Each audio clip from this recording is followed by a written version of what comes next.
আজকে একটা কথা মনে পড়ে গেল আমার। বাংলাদেশের একটা কথা মনে পড়ে গেল যে বাংলাদেশের জেহাদিরা ইউনিসের সঙ্গে এত পিরিত ছিল, ইউনিসের সঙ্গে এত পিরিত ছিল, মানে ইউনিসের কথা মতো বসে উঠছে।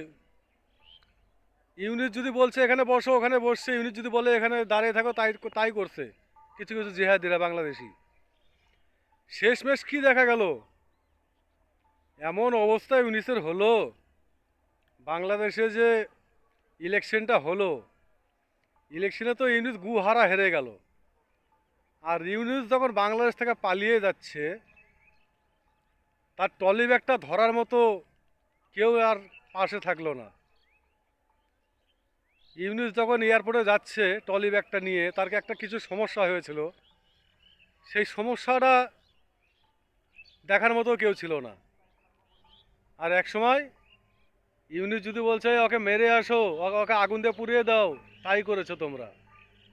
আর শেষমেশ ইউনিসের বেলায় কেউ নাই।